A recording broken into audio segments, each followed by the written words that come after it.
kebaikan Tuhan dan semua pihak yang membela kebenaran, termasuk hakim pengadilan, saya dapat kembali menjalani proses peradilan hingga di akhir perkara ini. Majelis Hakim, Jaksa, PH, dan hadirin yang terhormat, pada proses sidang perkara ini, saya telah didakwa dengan tuduhan yang sangat diskriminatif dan penuh nuansa politis. Karena fakta-fakta persidangan secara terbuka tidak membuktikan apapun unsur kejahatan dan pelanggaran hukum yang saya lakukan. Semua keterangan saksi yang dihadirkan oleh jaksa maupun penasihat hukum membuktikan fakta bahwa saya tidak merencanakan mengorganisir aksi tanggal 19 dan 29 Agustus 2019. Bahwa pada aksi 19 Agustus 2019 saya ikut sebagai peserta aksi tolak rasisme dan ikut berperan mengamankan aksi damai atas permintaan mahasiswa hingga selesai. Semua saksi, terutama keterangan saksi koordinator lapangan dari Kombo, mengakui bahwa saya tidak merencanakan mengkoordinir aksi atau melakukan pemufakatan tindakan pelanggaran lain. Saya justru berperan mengamankan potensi kekacauan agar aspirasi rakyat disampaikan secara damai, terhormat di depan gedung pemerintah Provinsi Papua. Saya ikut memberi berbagai orasi-orasi kekecewaan terhadap tindakan rasisme di Surabaya. Aspirasi tersebut merupakan hak konstitusi yang dilindungi oleh undang-undang negara ini. Hal ini sudah disampaikan secara ilmiah oleh saksi ahli tata negara, saksi ahli filsafat, saksi ahli pidana, dan saksi ahli resolusi konflik yang dihadirkan. Sementara aksi tanggal 29 Agustus 2019, saya tidak ikut merencanakan mengkoordinir atau menjadi peserta. Hal itu diakui oleh semua saksi yang dihadirkan di dalam persidangan. Saya mengakui bahwa saya mengambil gambar dan video di depan kantor MRP dan gubernur tanpa ikut serta dalam aksi tersebut. Tujuannya untuk memberi informasi kepada publik dan wartawan karena saat itu pemerintah memutuskan jaringan telekomunikasi, di mana pemutusan itu Hakim PT UN memvonis Presiden Jokowi dan Menko Info Joni Plate bersalah melakukan perbuatan melawan hukum dalam kasus pemblokiran internet. Sehingga secara tegas saya menyampaikan sejujurnya bahwa saya tidak terlibat dalam aksi dan tidak bertanggung jawab terhadap dampak kekacauan yang terjadi pada aksi kedua ini. Majelis Hakim dan Jaksa yang terhormat, aksi anti-rasisme 2019 yang terjadi secara luas di seluruh tanah Papua adalah aksi spontan orang Papua maupun simpatisan orang Papua dari segala latar belakang yang berbeda-beda, baik pegawai, swasta, mahasiswa, pelajar, petani, TNI, Polri, dan sebagainya. Saat itu, semua orang menegakkan ujaran rasis di Surabaya dan meluapkan kemarahannya masing-masing. Aksi di Jayapura dikoordinir oleh mahasiswa dan kelompok-kelompok Payung, sehingga tidak ada perencanaan pemufakatan apalagi tindakan makar sebagaimana yang dituduhkan. Kehadiran saya yang mengamankan dan memberi orasi adalah bagian dari rakyat Papua yang merasa korban penghinaan ras.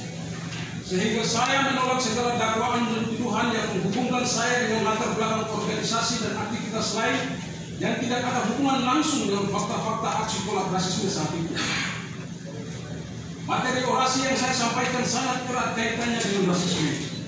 Karena bagi saya, rasisme di Indonesia bukan lagi urusan personal, tetapi sudah sistemik dipelihara agar menjadi kendaraan politik ekonomi penguasa. Tidak dapat disangkal bahwa pandangan rasis menyebabkan perlakuan yang berbeda terhadap Papua dalam segala bentuk dan segi kehidupan orang Papua. Segala stigma negatif yang diletakkan pada orang Papua itulah yang menyebabkan aparat negara dan ormas menyerang asrama mahasiswa di Surabaya. Diskriminasi rasial yang berulang-ulang dihadapi oleh orang Papua dianggap wajar dan dibiarkan oleh negara. Tetapi ketika Papua protes melawan ketidakadilan dan diskriminasi rasial, negara hadir dengan menghantam kami orang Papua dengan pasal makar dan provokasi. Perkara sidang ini membuktikan bahwa rasisme itu benar-benar ada dalam segala tuduhan dan dakwaan ini. Kenapa negara dan aparaturnya menjawab mengapa ras bangsa Papua menjadi minoritas? Hanya tersisa 2,9 jiwa, sementara tetangga kami Papua Nugini sudah 17 juta jiwa. Dari minoritas yang terlampau jauh ini, kenapa tanah Papua secara konsisten menduduki urutan pertama penduduk termiskin dengan IPK paling terendah di Indonesia? Kenapa jawaban dari konflik Aceh adalah perundingan damai, tetapi jawaban dari konflik Papua adalah senjata dan penjara? Kenapa undang-undang anti diskriminasi rasial undang-undang kebebasan berekspresi dan undang-undang kekhususan dalam otsus tidak berlaku dan berpihak pada orang Papua. Bukankah itu suatu kejahatan terstruktur terhadap kami orang Papua? Bisakah pertanyaan-pertanyaan ini dijawab oleh saudara jaksa dan negara ini? Ataukah jawabannya memang harus ada moncong senjata dan ketuk palu hakim? Kenapa negara ini menghindari kajian dan solusi LIPI, BRIN, dan lain-lainnya? Lalu membawa rakyat dan kemanusiaan Indonesia dalam ruang kegelapan yang paling gelap dari ruang penjara saya di Lapas Adipura.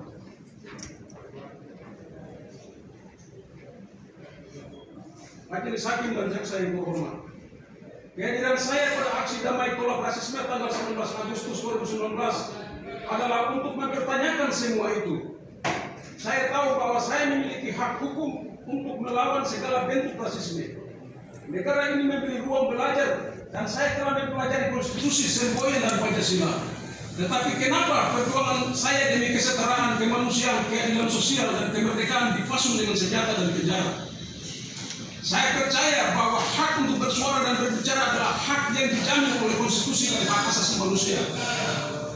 Saya telah melaksanakan hak-hak tersebut dengan damai tanpa merugikan siapapun. Saya percaya bahwa melawan rasisme adalah hak dan kewajiban setiap individu yang peduli dengan keadilan sosial dan hak asasi manusia. Rasisme adalah masalah global.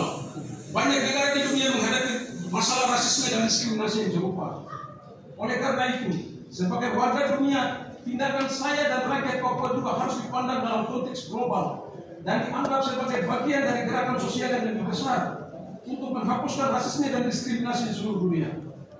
Rasisme bukanlah sekedar masalah pribadi, tetapi masalah struktural yang harus diatasi secara sistemik, mulai dari aparat TNI Polri hingga di ruang peradilan hukum ini. Kebijakan hukum janganlah menempatkan pelaku rasis lebih unggul dan kebal, dan menempatkan korban rasisme lebih rendah dan hidup terus-menerus. Karena rasisme struktural adalah ketidakadilan yang terbangun dari kebijakan, hukum, norma, dan nilai yang diterapkan oleh sistem yang ada, yang menguntungkan kelompok tertentu dan merugikan kelompok lainnya.